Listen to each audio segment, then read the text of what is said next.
Welcome. For the best listening experience, please use headphones. You should now hear my voice from the left, and now from the right.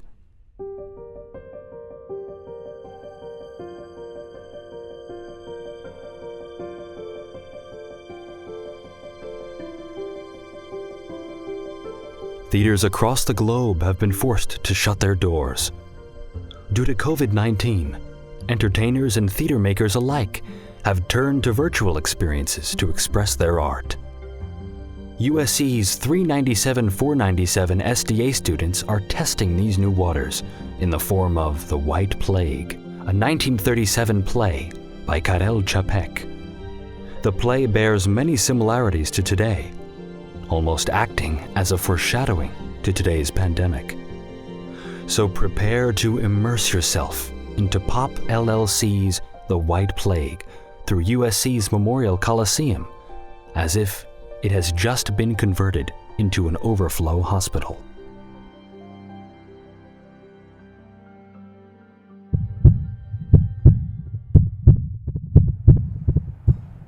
As you approach the peristyle, tour guides ask you to check in and get your temperature taken. Once you have been cleared, you are given personal protective equipment to put on. As you are putting on your personal protective equipment, you hear a man get upset about a newspaper he is reading. Another article about that disease. I wish they'd give us some peace. I've got enough to worry about as it is.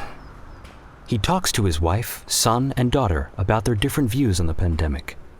The tour begins, and the family separates into different groups. The father goes to the blue group, the mother to the red group, the son to the cyan group, and the daughter to the magenta group. It's no plague, it's leprosy. They just call it that. The White Plague. You know what they really ought to call it? It's the plague. Retribution. Somebody down with it in every house in the neighborhood. I asked one fellow about the white blotch on his chin. Jesus. You know what he says? He says, "Oh, that? Jesus. Oh, that's nothing. Retribution. Don't feel a thing." Retribution. For and now he's got Tell me. great globs of flesh. All I got to show for my life Just is like poverty. Jesus. It's the plague.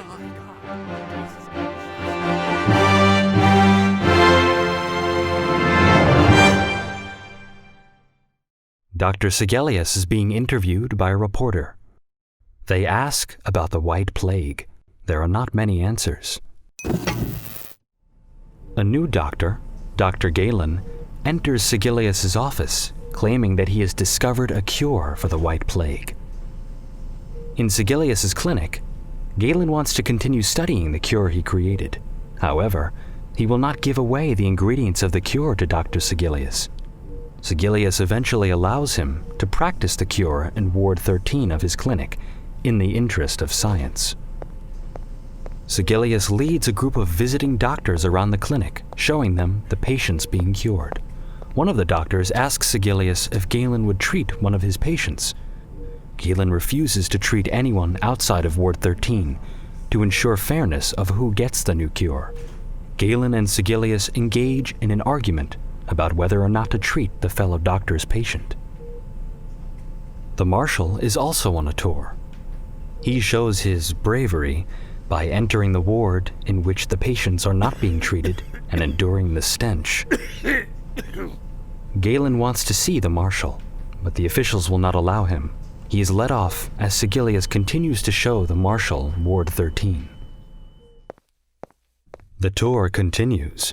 As you are being led to the Scholarship Club Tower, the group stumbles upon a press conference in the Heritage Concourse. You all decide to listen in. Sigelius states that the marshal is to thank for the greatness of the nation. Galen reveals that he is the only person with the cure. He demands universal peace and an end to all wars. He will only treat the poor and will not release the cure until these demands are met. After the briefing, we see a sound tech walk away from the mixer, leaving Sigelius's and Galen's press mics on. This allows us to hear their private conversation, where they argue about whether Galen's morals are intact. Sigelius fires Galen from the clinic. We see the sound tech run back out, and their mics are quickly turned off, much to the embarrassment of the crew member. The tour guide diverts and continues to lead the group to the skybox. When you arrive at the Scholarship Club Tower, there are snacks and drinks provided for a break. The same family from before sits down together. You hear the father furious after hearing Galen's ultimatum. The mother defends Galen's statement, but the father declares he would rather choose the plague over peace. His wife then reveals a white spot, the first symptom of the plague. Everyone is prompted to stop eating immediately and is instructed to wear their personal protective equipment at all times from here on out. Tour guides go around with hand sanitizer. Before heading back down to the field, you are led outside of the skybox to look down at the field. You overhear a conversation between Dr. Sigelius and the Baron, a war profiteer.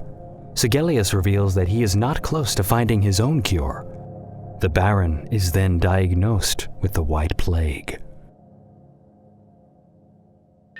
As you are being led back to the field, UV lights turn on, revealing that you have developed a white spot yourself. You wonder how it got there. You realize that UV paint has been placed unknowingly on your hands when you were given the hand sanitizer earlier.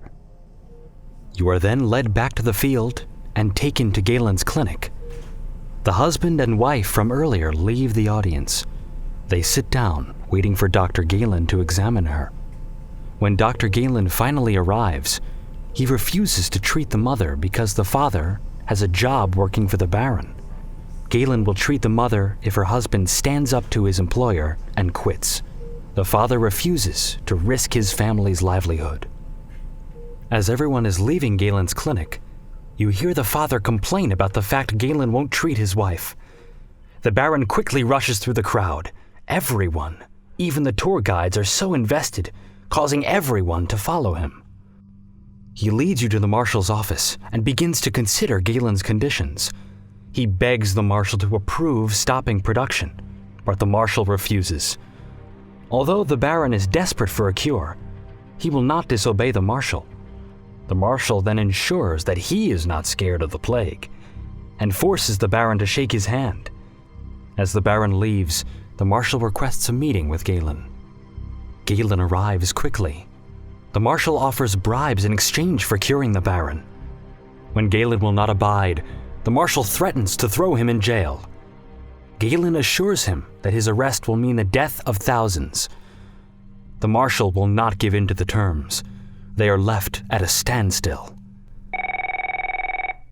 The marshal receives a call saying that the Baron killed himself and dismisses Galen. You are then led to the peristyle. You know what he says? Retribution. He says, Retribution for what? Tell me. Jesus. All I got to show for my life. God have mercy. What kind of God takes his anger It's out the of the plague. poor? The Jumbotron displays the Minister of Information informing the Marshal that many other countries have adopted anti-war ideals. The Marshal is infuriated, but is sure that the young people are still fighting with him. The Marshal speaks to the excited group on the field. When he isn't addressing the crowd, it is revealed that the Marshal has a white spot. The crowd has no idea and continues chanting, "We want war!" Eventually, the Marshal decides to call Galen and agree to peace. He switches the narrative and says how people will love him and say that he cured the White Plague. The crowd on the field is rallying with pro-war rhetoric. Galen runs in with his briefcase to save the Marshal.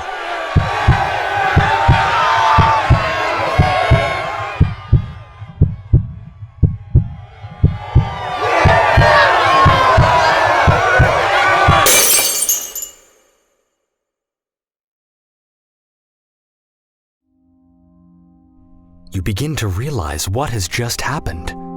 The man that was just killed was Dr. Galen, and the only cure was just crushed. The tour guides quickly lead you out and apologize that the tour did not go as expected.